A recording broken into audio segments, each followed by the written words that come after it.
बिस्मिल्लाहिर्रहमानिर्रहीम। मैं हकीम सैयद नदीम अफजल आप लोगों की खिदमत में हाजिर हूँ और बेहद मशकूर हूँ आप लोगों का कि आप लोगों ने मेरी वीडियो देखने के लिए वक्त निकाला। नाज़रीन, आज जो है मैं एक बेहतरीन नुस्खा लेकर आया हूँ। वो जो नुस्खा है बवासीर के मुतालिक है। ऐसे लोग जिन लोगों को बवासीर की तकलीफ़ है, ऑपरेशन भी करवाया है फिर बवासीर हो गया है, या बवासीर से तंग आकर ऑपरेशन करना चाह रहे हैं, तो ये नुस्खा जो है इंशाअल्लाह बवासीर के लिए जो है शाफ़ी साबित होगा और ज़बरदस्त आसान और बारहा आज़मूदा नुस्खा है और बनाने में भी आसान है, सस्ता भी है और मुजरब भी है। और इस्तेमाल अगर थोड़ा बहुत बवासीर हो तो 3 दिन में जो है इसका इस्तेमाल काफ़ी है।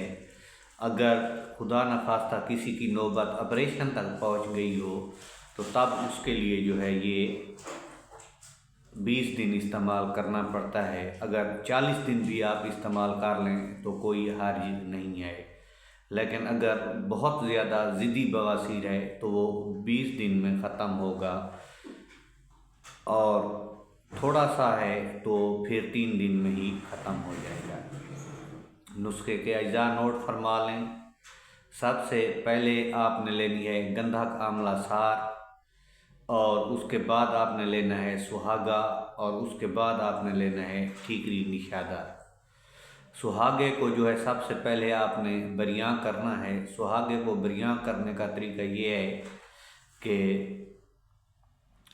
तवे पे रख के इसको भून लें। जब मकई के फुले की तरह ये तैयार हो जाए तो ये आपका मुदब्बर सुहागा होगा। सुहागा आपने इस तरह मिलाना है, और गंधक आंवला सार जो है उसको आपने तवे पे या किसी कटोरी में गर्म करना है। जब वो लिक्विड हो जाए तो फिर उसको दूध में डाल देना है। इसी तरह इस अमल को 5 मरतबा कम अज़ कम और ज़्यादा से ज़्यादा 100 मरतबा आप दोहराएंगे तो आपकी गंधक जो है बेहतरीन तरीके से मुसफ़ा होगी। निशादार को वैसे ही पीस लिया जाता है।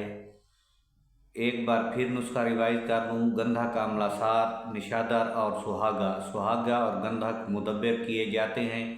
फिर इन तमाम चीज़ों का सफ़ूफ बनाया जाता है। 0 साइज़ का जो कैप्सूल है उसको भरकर 1 कैप्सूल रोज़ाना दूध के साथ सुबह या रात को सोते वक्त खाएं तो इंशाअल्लाह बवासीर का जो है शाफ़ी इलाज है। नुस्खा बनाएंगे तो दुआओं में याद रखेंगे, इंशाअल्लाह शिफा कामला होगी।